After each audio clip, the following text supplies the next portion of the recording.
Can you imagine being woken in the middle of the night with angels all around your bed and they're levitating you? That's how my next mission started. They gave me 3 missions, and this was right after I had met Kumikar, my guide, and had that awesome experience with him, which I explain in my last video. But the new project started like this.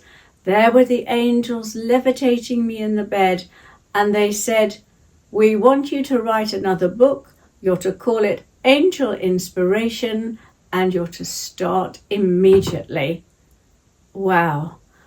I managed to sleep for the rest of the night, and then I put aside, there was Angel Inspiration, it came out, and I put aside the Silent Stones, which I was just finishing. I worked on Angel Inspiration day and night, just managed to finish it, and it was a big success because it's full of amazing stories. And then I finished the Silent Stones, and then my next project began. I had decided to go to Australia for 6 months for my 60th birthday, and I set off with the intention of meeting the Aboriginal elders. Now that was my second project that they gave me. And so as I got to Australia in Sydney, everyone I met, I told them I wanted to meet Aboriginal elders.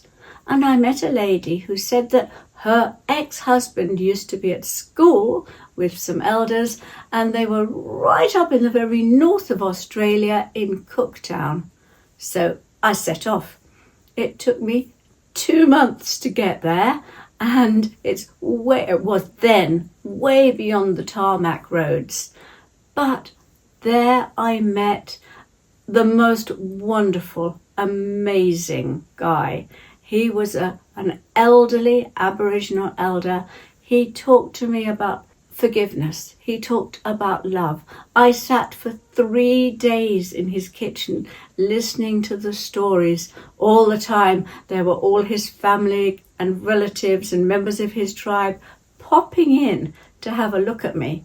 And of course, in the culture, there is no ownership. So if you have something, it belongs to everybody. So people came in for sugar and tea and a shower and all sorts of things to have a look at me. And it was really funny. But it was the most amazing experience to talk to this man. And when I got home, I wrote The Codes of Power, which is the second of a trilogy of books. And I wrote him in as Uncle George. And after that, I wrote The Web of Light, set in Africa, where I met the white lions. The experience of meeting Uncle George and spending all that time with him was another life changer. And all the time we were in Australia, it was about World Angel Day that I was putting on in London when I got back. And so everywhere I went in Australia, I talked about World Angel Day and asked people to put on their own angel events on that day so that more people could get an understanding of angels.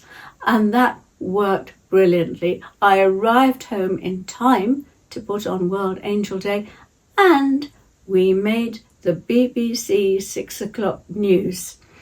So those are my 3 missions at that time, which was quite extraordinary.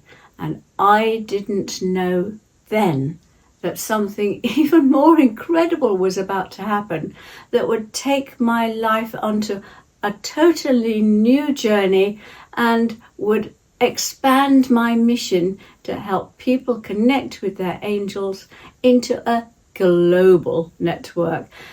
Do follow me.